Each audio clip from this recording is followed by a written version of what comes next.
अस्सलाम वालेकुम नाज़रीन, मैं हूं ज़मीर हैदर और आप देख रहे हैं प्रोग्राम पब्लिक पल्स। नाज़रीन, अब जिस वक्त हम आपके साथ प्रोग्राम में मौजूद हैं, इस वक्त हुकूमती टीम और पीटीआई की टीम के दरमियान मुज़ाकरात शुरू हो चुके हुए हैं। पहले आज सुबह 11 बजे का वक्त तय हुआ था, लेकिन उसके बाद रात 9 बजे का वक्त तय किया गया। बताया यह गया कि चेयरमैन सेनेट सादिक संजरानी साहब ने दोनों साइड्स के लिए अशाइये का बंदोबस्त किया था और उसके बाद मुज़ाकरात भी होंगे। और आज जब मुज़ाकरात के लिए जा रहे थे तो मुख्तलिफ लीडर्स ने जो बात की मीडिया से, वो मैं आपको मुख्तसरन बताता चलूँ। शाह महमूद कुरैशी ने जो बात की, उन्होंने कहा कि आज के मुज़ाकरात के बाद आप सबको हम पता लग जाएगा कि हमारी शराइत क्या है। और फिर उन्होंने कहा कि मीडिया को क्या बताएं कि आज हम क्या बात करने जा रहे हैं। और फवाद चौधरी साहब ने कहा कि उम्मीद है हुकूमत इंतखाबात की नई तारीख दे देगी। बड़े होपफुल हैं फवाद चौधरी साहब। आज़म नज़ीर तारड़ साहब का ख्याल है कि पीटीआई वालों के चेहरों से लग रहा है आज मुज़ाकरात कामयाब हो जाएंगे। ख्वाजा आसिफ ने जो गुफ्तगू की वो सियासी लीडर कहा कि इसका भी हम आपको बताते चलें कि आज ख्वाजा आसिफ साहब ने भरपूर तकरीर की और आला अदलिया के हवाले से उन्होंने बहुत सारे सवालात भी उठा दिए। और फिर उनसे जब पूछा गया आज़म नज़ीर तारड़ साहब से कि जी क्या लग रहा है, डेट्स क्या हो सकती हैं, तो उन्होंने फिर ये भी कहा कि मुतज़ाद बयानात पीटीआई से की जानिब से भी सामने आ रहे हैं। नाज़रीन, ख्वाजा आसिफ साहब की जो गुफ्तगू है वो बड़ी दिलचस्प थी।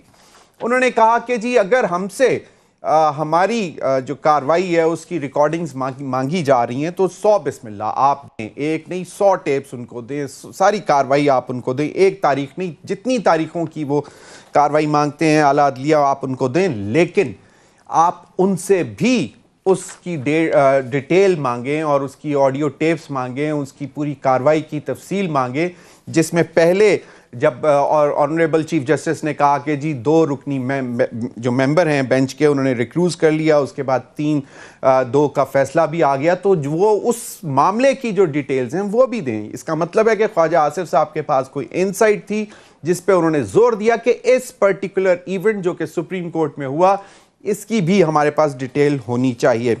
फिर उन्होंने कहा कि जी बहुत हो गया, वज़ीर आज़म जो है अब नहीं जाने देंगे हम किसी वज़ीर आज़म को भी, हमने इस पार्लियामेंट का दिफा करना है।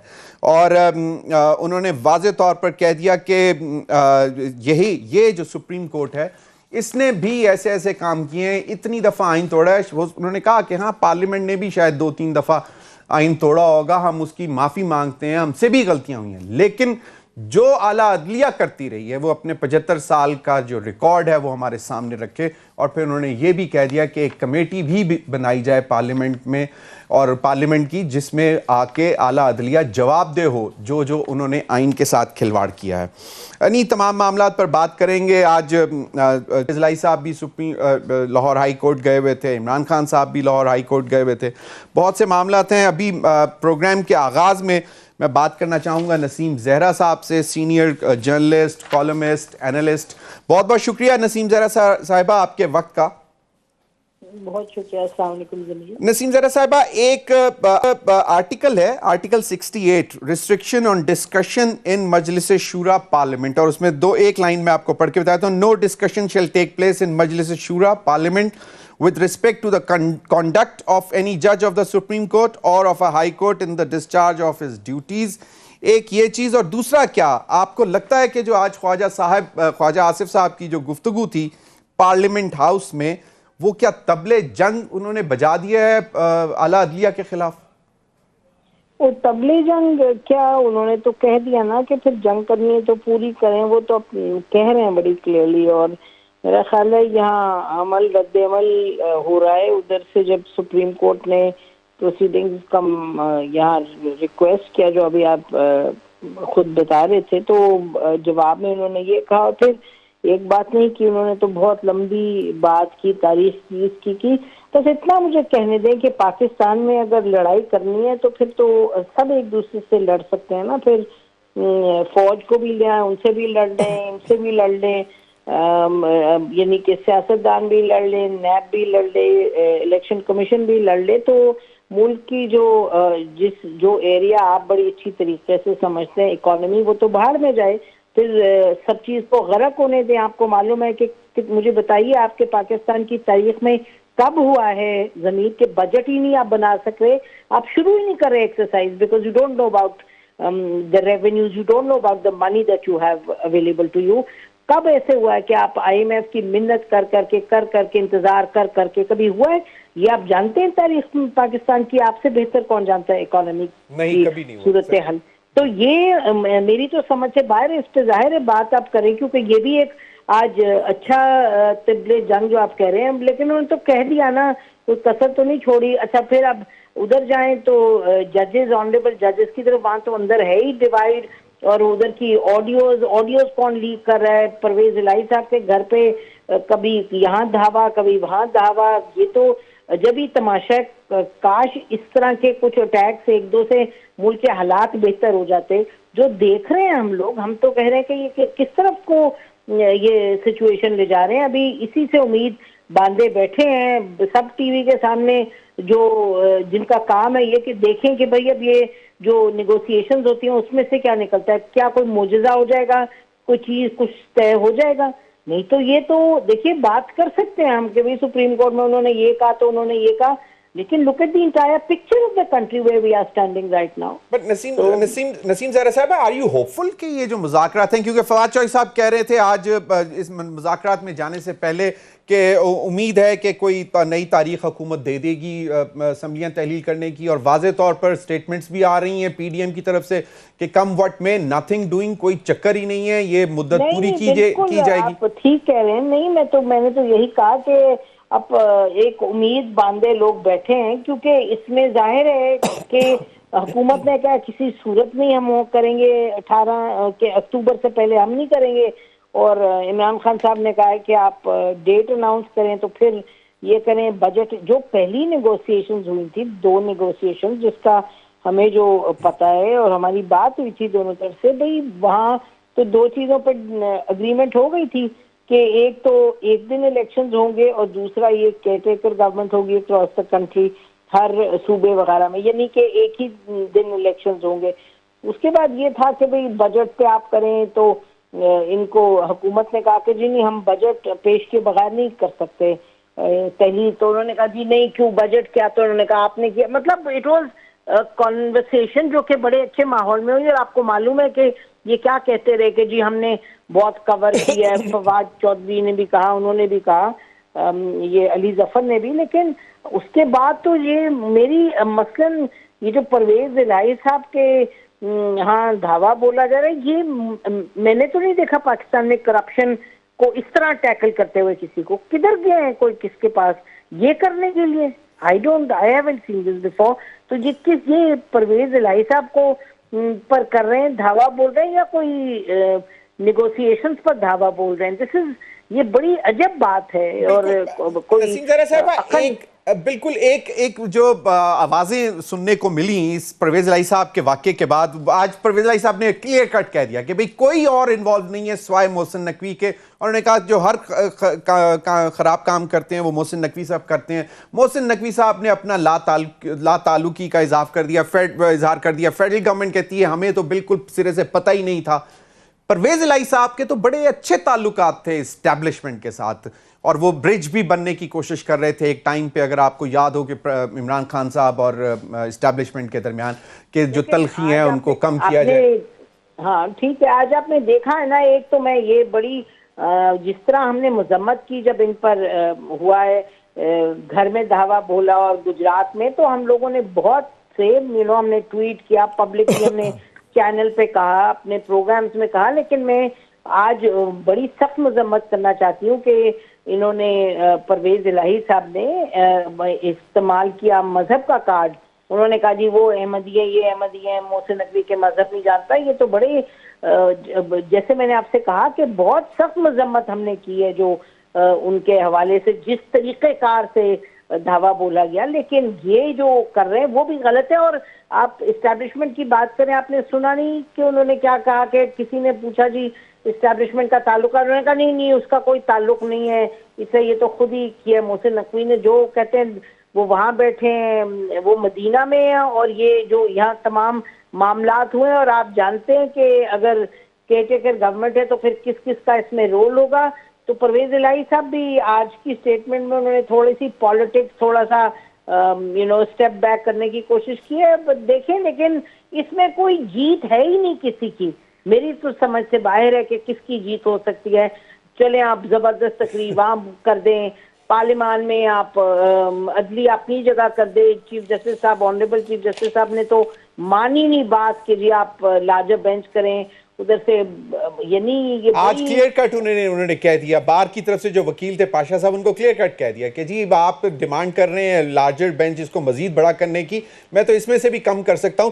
नसीम ज़ारा साहब, एक क्वेश्चन जो ज़हन में आता है कि एक मामला जो है वो अदलिया सुप्रीम कोर्ट लेकर बैठी हुई है। ये जो इस वक्त जो आज डिस्कस हुआ प्रैक्टिस एंड प्रोसीजर बिल के ऊपर जो मामला जिस तरह चल रहे हैं, फिर दूसरा जो ऑलरेडी इलेक्शन की डेट्स का मामला है, फिर पार्लियामेंट को देखें तो वो उनको सिर्फ ऐसे रहा है कि सिर्फ उनके नज़दीक सिंगल पॉइंट एजेंडा है कि जनाब जजों को बुलाया जाए, जजों के अखराजात देखे जाएं, जजों की पब्लिक अकाउंट्स कमेटी में बुलाया जाए। उनको सिर्फ एक चीज़ नज़र आ रही है। और आम आदमी, जिस तरह आपने जिक्र किया कि मतलब we are crossing 38% year on year inflation, जो कि शायद किसी को बैलेंस ऑफ पेमेंट भी नहीं समझ आएगा, डेफिसिट भी नहीं समझ आएगा कि क्या है, लेकिन आम आदमी जो है इस वक्त, तो प्रायोरिटीज किस किस की कहां कहां पे देख रही हैं आप? मुझे लग रहा है कि हर एक की प्रायोरिटी है अपनी कुर्सी बचाना या कुर्सी ले लेना। फ्रैंकली स्पीकिंग ये प्रायोरिटी है। और उसमें से बढ़ के एक और जो मामला है जिस वजह से ये तमाम क्राइसिस हो रही है कि सियासतदान अब बैठे हैं।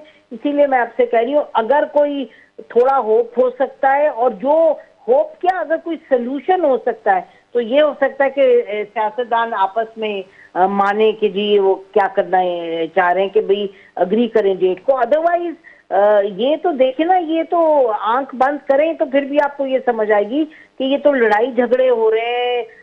यानी अब देखिए ना, ख्वाजा आसिफ साहब ने बहुत सी बातें की जो बिल्कुल तारीखी तौर पे सही है, लेकिन ये तो फिर बहुत ही, उसमें तो फिर फौज भी आ जाती है, फिर ये खुद भी आ जाते हैं ख्वाजा आसिफ साहब की पार्टी। इन्होंने कम फायदा उठाए यानी गलत जजमेंट से और गलत मूव से और मार्शल लॉ से। हर पार्टी का इसमें रोल है। तो ये वाली जो इस तरह की बातें हैं उससे कोई हमें तो नहीं नजर आता कि एनीबडी कैन बी इम्प्रेस।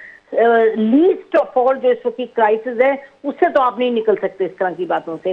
और हर तरफ को मैं कह रही हूँ जो इसमें लगा हुआ है। एग्जैक्टली नसीम ज़ारा साहब, एक तासुर ये भी दिया जा रहा है कि जनाब टेम्परेचर उस लेवल तक ले जाएं ये पीडीएम, स्पेशली पीएमएलएन की लीडरशिप के, उसके बाद फिर 1997 28 नवंबर 1997 को रिपीट किया जाए, जब हमने देखा, सारी दुनिया ने देखा कि जिस तरह सुप्रीम कोर्ट के ऊपर धावा बोला गया था।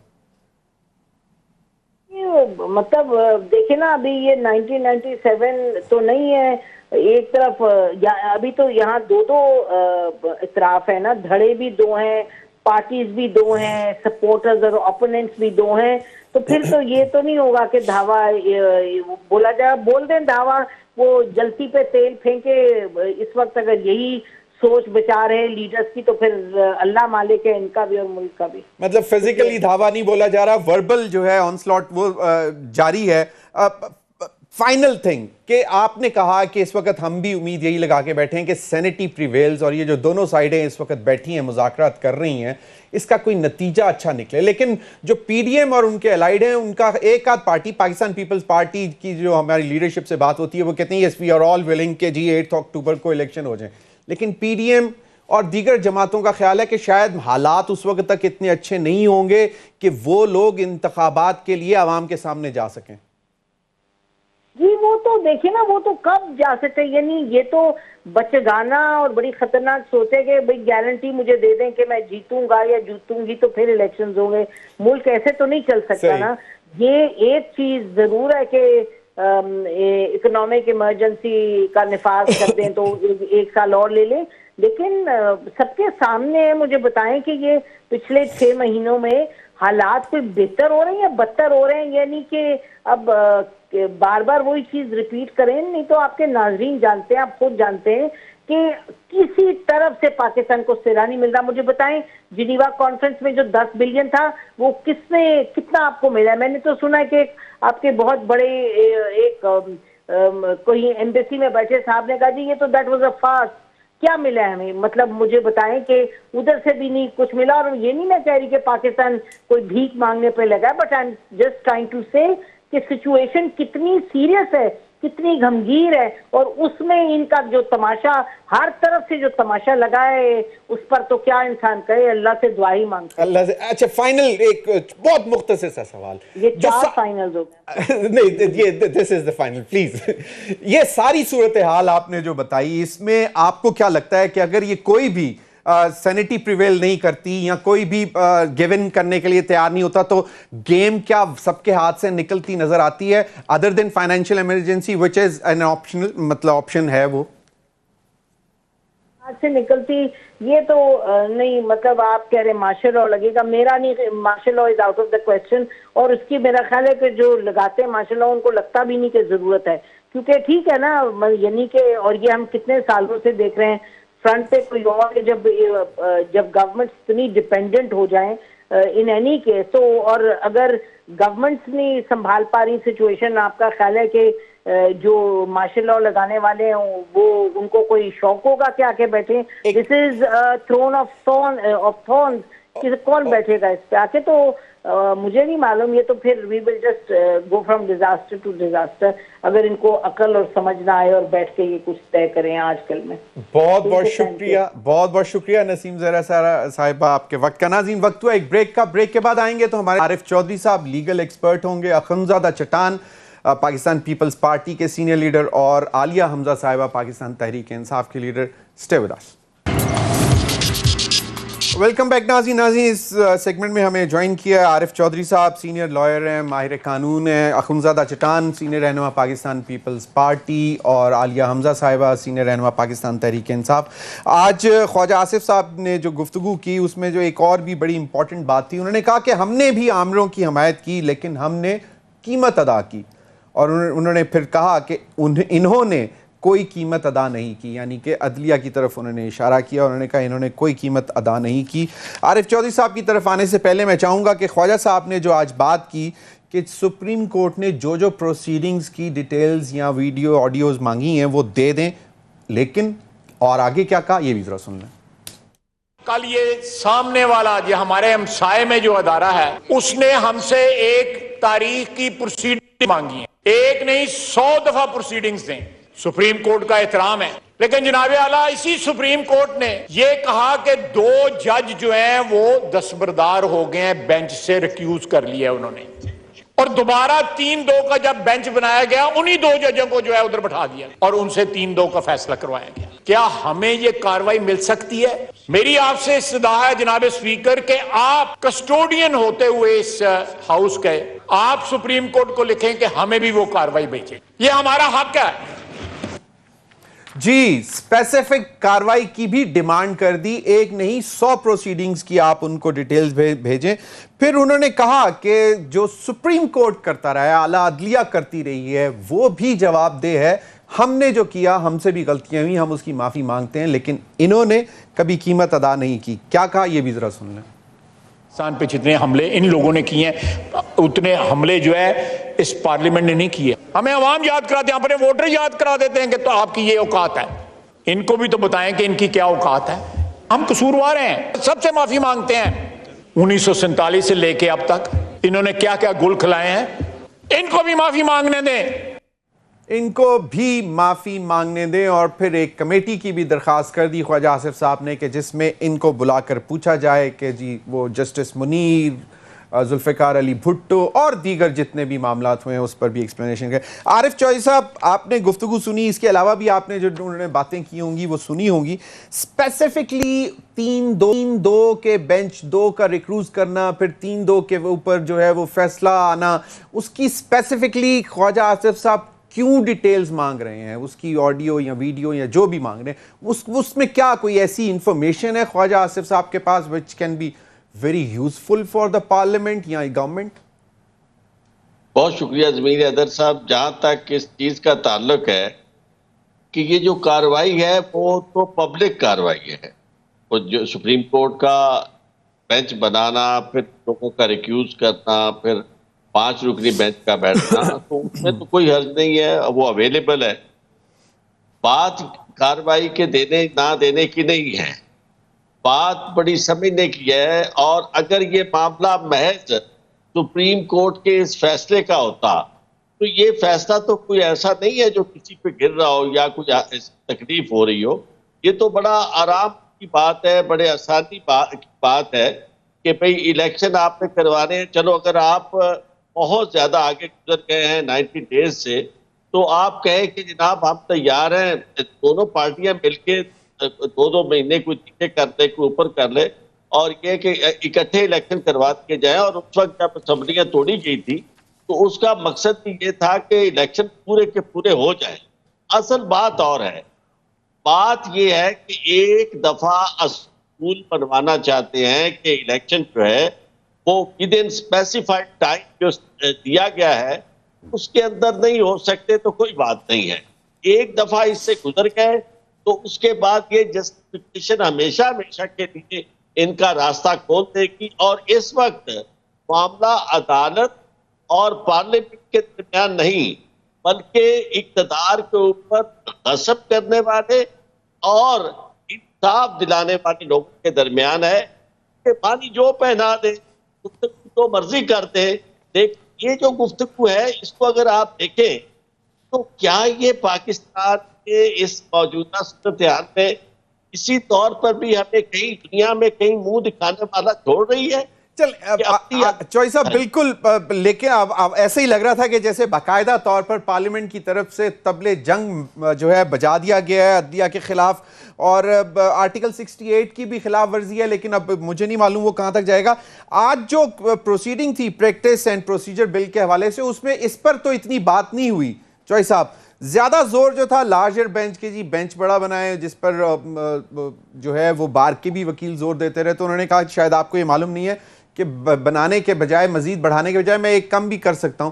तो ये अभी भी 8 member bench is a larger bench. ये चीफ जस्टिस का प्रीरोगेटिव है कि वो कौन सा बेंच बनाता है, कभी आज तक ऐसा हुआ नहीं है। और फिर ये है कि जो इन्होंने फुल कोर्ट की बात की थी, सही, उसमें भी ये पिक एंड चूज कर रहे थे कि जनाब ये मतलब प्रीरोगेटिव उन्हीं का है। बिल्कुल बिल्कुल सही। चौधरी साहब, इस पर मैं जरा आपके पास वापस भी आऊंगा। आलिया हमजा साहिबा, ख्वाजा आसिफ साहब की गुफ्तगू आपने सुनी है, फिर आज इमरान खान साहब भी गए और उन्होंने भी वाज़ेह तौर पर कह दिया इस वक्त मुज़ाकरात हो रहे हैं। आप उससे कितनी होपफुल हैं, और आपको क्या लगता है जो स्टेटमेंट्स आ रही हैं पार्लियामेंट से, जो पिछले दिनों आती नहीं पार्लियामेंट से, फिर के जी 14 मई नथिंग डूइंग, इंतखाबात नहीं है, तो आपको क्या लगता है इन सारी चीज़ों से किस तरफ जा रहे हैं हम? जी, बिस्मिल्लाहिर्रहमानिर्रहीम। सबसे पहले तो मैं कहूंगी कि आज वो एक माकूला सुनते थे ना कि, और ये हजरत अली कब्र की कॉल है कि जिस पर एहसान करो इसके शर से डरो। तो शायद ये, मुझे तो अब ये लग रहा है कि ये पूरा उतर है शरीफ खानदान और ख्वाजा आसिफ जैसे लोगों के लिए। आपको याद है कि जब इस्लामाबाद हाई कोर्ट ने ख्वाजा आसिफ को नाअहल किया था, तो यही चीफ जस्टिस उमर अता बंदयाल थे, उनकी सरबराही में बेंच ने उनकी नाअहली को खत्म किया था। और बिल्कुल इसी तरह 2018 के इलेक्शन की रात तो आपको याद ही है कि जब इन्होंने बाजवा साहब को कॉल करके अपने इलेक्शन को जितवाया था। मैं सिर्फ इतना कहूंगी कि तब यही सुप्रीम कोर्ट के जस्टिस उमर अता बंदयाल साहब, यही जस्टिस बाकी जो है पर मुश्तमिल 3 रुकनी बेंच, इनके लिए बिल्कुल सही था जब इनको रिलीफ मिलना था, जब इनकी ताहयात नाअहली को खत्म करना था। आज क्या सूरत हाल है? क्या इंतखाबात का खौफ है जो इस तरह से ये हमला आवर है? वैसे तो ये इनका पुराना वतीरा रहा है। मैं सिर्फ इतना कहना चाहती हूँ कि जब ख्वाजा आसिफ साहब ये कहते हैं कि जी सितंबर से पहले इलेक्शन चाहते हैं, तो इमरान खान इसलिए सितंबर से पहले इलेक्शन चाहते हैं कि हमें कोई सहूलतकारी मिले, और जबकि नून लीग और पीडीएम तो आइन के मुताबिक इलेक्शन चाहती है। तो मैं इन्हें बताऊं कि ये कुछ उल्टा बोल गए हैं, क्योंकि असेंबली तोड़ने के 90 रोज में इलेक्शन करवाना आईनी अमल है, और इमरान खान साहब और पीटीआई इस वक्त आइन और कानून के साथ खड़ी है, जबकि सितंबर के बाद इलेक्शन होने के लिए सहूलतकारी की जरूरत इन्हें है।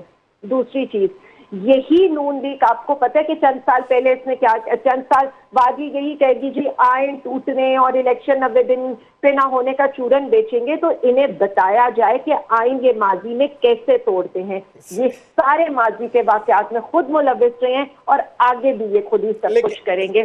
दूसरी चीज, जहां तक आप ये बात करें, देखें मुज़ाकरात पीटीआई हर लिहाज से सिंसियरली बैठी है इन मुज़ाकरात में, और पर्पस एक ही था। पहले इन्होंने कहा असेंबलियां तोड़ दी, हमने असेंबलियां तोड़ दी, उसके बाद इन्होंने कहा ये तो एक पॉलिटिकल रेटरिक था। मतलब आप इनका माइंड सेट चेक करें कि इनके लिए हर चीज जो है वो पॉलिटिकल रेटरिक है, पॉलिटिकल स्टेटमेंट है, ये कभी सच बोल ही नहीं सकते। तो उसके बाद इन्होंने कहा जी एक दिन इलेक्शन कराएं। हम एक दिन इलेक्शन कराने के लिए भी हमने ये कहा है कि आप अगर सीरियस है तो आप असेंबलियां तोड़े। मरियम सफदर जी, देखे मैं वही बताने लगी हूँ ना कि हमारी होप से क्या होगा, सामने वाले की भी तो इंटेंशन देखनी है ना। अली अमीन को आप फिरवा रहे हैं, वर्कर्स को हमारे पकड़ रहे हैं, खान साहब के ऊपर मुकदमात बना रहे हैं। आज वो जो कहते थे 37 मुकदमात बने, कहाँ है वो सारे? परवेज इलाही साहब के घर पर धावा, बिल्कुल exactly. So their actions speak something else than their words, यही है ना। और उसके बाद ये सुप्रीम कोर्ट को देखने का मकाम है कि चले बिल्कुल एग्जैक्टली, आइन और कानून वेरी राइट। मैं आता हूं, बिल्कुल सही। अखुनज़ादा चट्टान साहब, एक तो ख्वाजा आसिफ साहब की गुफ्तगू जो है वो आपने सुनी है, ठीक है। क्या वाकई तौर पर आप लोग अब हेड ऑन जाना चाह रहे हैं कि जैसे भी है, जो भी है, जो होता होगा देखा जाएगा? सीनियर लीगल एक्सपर्ट्स का ख्याल है कि आप लोग जो है वो एक शहीद होना चाह रहे हैं, सियासी शहीद, कि जी देखें हमें तो अदलिया ने वहाँ कॉर्नर में बिठा दिया था और उसके बाद हम देखें बड़ी मुश्किल से आए हैं, तो उस सूरत हाल की तरफ जाना चाह रहे हैं। चट्टान साहब आपकी आवाज नहीं आ रही।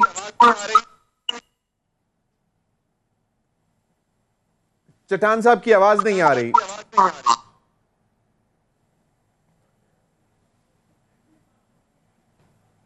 चट्टान साहब की आवाज हमें नहीं आ रही है। चलें मैं ब्रेक ले लेता हूं, ब्रेक के बाद फिर आएंगे तो अखुनज़ादा साहब की तरफ जो है चलते हैं। नाज़रीन स्टे विद अस,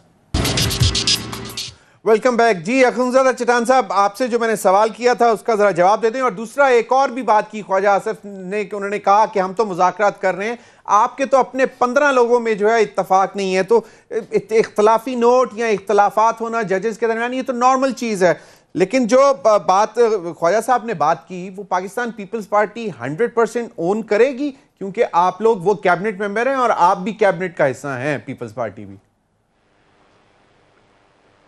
बिस्मिल्लाहिर्रहमानिर्रहीम। ज़मीर हैदर साहब, मैं सच बताऊं तो आज मैं अपने कौम के सामने शर्मिंदा हूं, क्योंकि मैंने 35 साल जदोजहद किया है इस काम के लिए कि हमारे ट्राइबल जीरिया को, जो एक्स ट्राइबल जीरिया है, इसके लिए हमने कोशिश किया था 35 साल के हमें वकील का, अपील का और दलील का हक दिया जाए।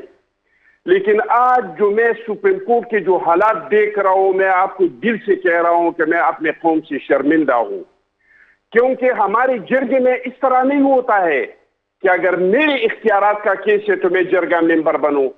ये कौन सा इंसाफ है? अगर एक इंसान पे करप्शन के इल्जामात है तो वो जरगा मेंबर नहीं बन सकते है, उसको आप जिरगे में नहीं बिठा सकते हैं। उन्होंने बेंच में इन लोगों को बिठा दिया जिस पे इल्जामात है, और संगीन से इल्जामात है जिस पे हमने नहीं लगाए हैं। जिस पे ये इल्जामात लगाए हैं, ये हमारे जो वकला है, जो बार कौंसिल है, इन्होंने इस पे ये इल्जामात लगाए हैं। ऐसे लोगों को इसमें बिठा दिए हैं और फिर इतने जज्बात में आ गए कि उन्होंने ये कह दिया कि भाई आप जाके, और हुक्म दिया, स्पीकर को हुक्म दिया, पार्लियामान को हुक्म दिया कि आप अपनी कार्रवाई हमें भेज दें। हालांकि आर्टिकल 66 आप पढ़ ले, किसी को ये हक नहीं है कि पार्लियामान के अंदर जो बात हो जाए कि वो या उसको अदालतों में पेश करे या इसके खिलाफ कोई कार्रवाई करे। तो आज तो मैं बहैसियत एक एक्स पार्टा के शहरी का बहुत ज्यादा अपने कौम से शर्मिंदा हूँ। इससे ये जो हालात है, इससे तो हमारे जिरगे लाख दर्जे बेहतर थे, लाख दर्जे। ये जो हम देख रहे हैं, इलेक्शन के जिस मामला, तरीके से बेंच बनाई जा रहे हैं, नहीं एक सेकंड चटान भाई, तो इसका मतलब है कि ये सारे मामला, इलेक्शन के तारीख के मामला और दीगर मामला आपके कबायली पंचायत में लेके जाएं, जिरगे में ले जाएं, वहां पे मामला तय हो जाएंगे। बिल्कुल, मैं समझता हूँ अगर इस तरह के एक सुप्रीम कोर्ट होते हैं ना और इस तरह के बेंच बनाते हैं, अपनी मर्जी के लोग बैठाते हैं और जिस तरीके से ये केसेस चलाते हैं, तो मैं तो समझता हूं कि इससे हमारी जिरगे जो है वो 1 करोड़ दर्जा जो है वो बेहतर है। कम से कम जिरगे में अगर आप किसी मेंबर पे एतराज करें कि मुझे ये मेंबर काबिल कबूल नहीं है, वो जिरगे में नहीं बैठ सकता है। अगर किसी बंदे पे ये इल्जाम हो कि ये बंदा करप्ट है, उसको आप जिरगे में नहीं बैठा सकते। चलिए, अदालत में तो मामला जो चल रहे हैं वो आप लोगों ने मुझे समझ में आ गई कि आप लोगों को भी बहुत गुस्सा है, पीपल्स पार्टी बशमूल पीडीएम और सबको गुस्सा है, लेकिन बात यह है कि मुझे बहैसियत एक पाकिस्तानी गुस्सा है। अच्छा, ये कौन सा इंसाफ है? मुझे बताइए किस तरह का इंसाफ हो रहा है? तो अदालत में जाके उस पर सवाल उठा देना। इस तरह की इल्जाम तराशियां के जी आप भी 75 साल हिसाब दें, हम भी जो है भुगत चुके हैं, आप भी भुगते हैं, मतलब ये क्या है? हमने कीमत अदा की है, आप भी कीमत अदा करें गलतियों की, तो आप फिर भाई अगर अदालत किसी का सुनी तो बंदा बताए ना। आज आपने चीफ जस्टिस साहब को नहीं देखा, खुद दलाइल दे रहे थे सारा दिन, जो इन्होंने अपने लिए दलाइल दी। चले, आज तो चीफ जस्टिस साहब जज नहीं था, आज दोनों ने भरपूर एक वकील का किरदार अदा किया और एक वकील की तरह दलाइल दे रहे थे, बजाय इसके कि इस पे बहस हो जाता। क्या आया चीफ जस्टिस के पास जो सारे इख्तियारात है, ये चीफ जस्टिस के पास तो आप लोगों के बनाए, एक मिनट चटान साहब, आप सुप्रीम कोर्ट के इख्तियारात चटान साहब, ऑनरेबल चीफ जस्टिस साहब किसी वकील की तरह नहीं, आपके जो थे लॉयर्स, जो बार का जो भी लॉयर थे, अटॉर्नी जनरल, वो तो सिर्फ एक ही चीज पे जोर दिए जा रहे थे कि जनाब बेंच को मजीद बड़ा करें, बेंच को मजीद बड़ा करें। तो उसमें तो वो उस प्रैक्टिस और जो प्रोसीजर है, जो बिल है, उस तरफ तो वो आ ही नहीं रहे थे। यानी उस पर भी नोटिस हो गए। आरिफ चौधरी साहब, अभी जो मामला हैं सामने, अभी क्या आपको क्या लगता है कि आला अदलिया इसका कोई जवाब देगी? क्योंकि ये बहुत संगीन किस्म के सवालात उठाए हैं जो, और उसमें कोई ऐसे भी हैं जो कि बहुत वैलिड पॉइंट्स हैं, आप भी जानते हैं। देखिए, इस वक्त अदलिया इस मामले में जवाब देने के लिए तैयार बैठी है, और यही वजह है कि आज से पहले भी जो पार्लियामेंटेरियन जो हमारे बैठे हुए वहां, उन्होंने, वो कहते हैं ना, इतनी ना बड़ा पाकी दामा की हिकायत, दामन को जरा देख जरा बंदे कबा देख। यानी मैं हैरान होता हूं कि हमारे दोस्त जो पार्लियामेंट में बैठे हैं या बाहर, उनके साथी जो जमहूरियत की बात करते हैं, वो इस बात को भूल जाते हैं कि असल मसला इलेक्शन का है और इलेक्शन को विद इन स्पेसिफाइड टाइम करवाना है। उससे भागने के लिए आप कभी कोई रास्ता, कि जरगा बहुत अच्छा होता है, और जरगा ये करेगा कि जनाब जो तयशुदा असूल है उससे हट के बात करेगा जरगा। यदि आप बात कोई और है, चीजें किसी और तरफ लेके जा रहे हैं, और कभी आपने पीपल्स पार्टी को तो नहीं देखा था कि ये इस तरह के मामला शामिल हो। ये तो काम खासा जो था ये मुस्लिम लीग नून का था। अब हालत ये हो गई है कि इस थोड़े से इक़्तिदार की शिरकत के लिए, यानी आप भी बिल्कुल उन असूलों को छोड़ रहे हैं। मैं ये समझता हूं कि इस वक्त पाकिस्तान के अंदर अदलिया ने अगर अपनी यानी डेट को ना मनवाया और इलेक्शन को बर वक्त आइन के मुताबिक ना करवाया, तो ये पाकिस्तान हमें जमहूरियत से बहुत दूर जाता हुआ नजर आ रहा है। जमहूरियत क्या, पूरी दुनिया के अंदर पहले भी हम मुंह दिखाने के काबिल नहीं थे। आप जितनों की बात कर रहे हैं, पाकिस्तान की इज्जत इस वक्त जितनी दुनिया में जो खाक नहीं है उसका किसी आपको ख्याल तक नहीं है। और क्या इस तरह जमहूरियत होती है कि लोगों के मुंह बंद कर दिए जाए, लोगों को दहशतगर्द बना दिया जाए, उनके घरों पे हमले किए जाए और उन्हें दबाया जाए कि यार आप खौफजदा हो जाए और आप इलेक्शन का मुतालबा ना करें? ये वो चीजें हैं जो किसी तौर पर मैं कहता हूं किसी कबूल नहीं होंगी। बिल्कुल। आलिया हमजा साहिबा, एक दफा सारे मामला खोल देने चाहिए। चलें जी, आपने ये किया, आपने ये किया, आपने ये किया, एक दफा सब कुछ थ्रेडबेर डिस्कस करके पब्लिक फोरम्स पे ओपन, ताकि सब इन चीजों से जान छूटे और लोग आवाम का सोच सकें। आप लोगों से तवक्को ये की जाती है कि आवाम के बेहतरी के लिए कुछ सोचा जाए, किया जाए। अच्छा, सबसे पहली बात तो है कि ये सवाल आपको हुकूमत से करना चाहिए था। हम तो अपोजिशन में है, जो अवाम को रिलीफ देने का काम है वो हुकूमत का काम है। लेकिन यहाँ पर मैं सिर्फ इतना बता दूं, मैं भी अपनी कौम से बहुत शर्मिंदा हूँ और मैं पूरे पाकिस्तानियों से शर्मिंदा हूँ, इसलिए कि इन्होंने पाकिस्तान को दुनिया का पहला मुल्क बना दिया जहाँ चोर अदालतों को सजा देने का सोच रहे हैं, जहाँ कानून साजी कौन करे, जो कानून के मुजरिम है। इनकी जितनी काबीने है सब किसी ना किसी केस में मुलव्विस है। उनका पार्लियामेंट में बैठना इस पार्लियामेंट की तौहीन है, मेरे अवाम के वोटों की तौहीन है। सिर्फ ये देख ले, मुल्क का वजीर आजम 24 अरब का मनी लॉन्ड्रर, जिस दिन उसको जो है सजा मिलनी थी उस दिन उसको शेरवानी पहना दी गई। मुल्क का जो वजीर कानून है, यानी जिससे कानून की पासदारी करनी है, उसकी अपनी पार्टी ये कहती है कि उसके ऊपर 20 कत्ल है, बाकी मॉडल टाउन ले लें और चीजें ले लें। सिर्फ एक सेकेंड, अभी पहले मुझे अवाम से तो माफी मांगने देना। आलिया साहबा, आप बैठ गई उनके साथ, पीटीआई बैठ गई उनके साथ मुज़ाकरात के लिए। वही वाली बात है ना कि हम एक कदम पीछे हटे पाकिस्तान के इंटरेस्ट में। अब जो मैं इन्हें बताना चाहती थी, इन्होंने कहा जी जिरगे कर लें, वो कर लें। अदलिया का बेहतरीन जवाब इनके लिए यही होगा कि 14 मई को इलेक्शन कराएं और उसके बाद अगर ये नहीं मानते हैं ना तो ठीक है, फिर बैठे, फिर पूरी इन्होंने तो चाहे ये पंजाब में एग्जिस्ट करते थे एटलीस्ट इन्होंने एक मिनट आगे ही, टाइम बहुत कम है, मुझे 1 मिनट पूरी बात का जवाब देने दें। मैं सिर्फ इतना समझती हूँ कि एटलीस्ट पीपल्स पार्टी ने ये तो अकलमंदी का सबूत दिया, इन्होंने अपने कैंडिडेट खड़े कर दिया। हमजा शहबाज की तरह मोर के निशान पर, या इनकी चीफ ऑर्गेनाइजर नून लीग की जो है वो तंदूर के निशान पर इलेक्शन नहीं लड़ी है। दूसरा, मैं अखवंद चट्टान साहब के लिए जो आइन ने इस्तेमाल किया ना, अदलिया ने अपना जो इस्तेहकाक इस्तेमाल किया और रिकॉर्ड मांगा है, उसका मकसद है आर्टिकल 68 की खिलाफ वर्जी पर कार्रवाई करना। और जब हम आपको कहते थे कि आर्टिकल 68 पढ़े तो सारे हमें कहते थे वो क्या है, तो लेकिन फिर आर्टिकल 69 भी अगर पढ़ लें तो courts not to inquire into proceedings of Majlis Shura parliament, वो भी है।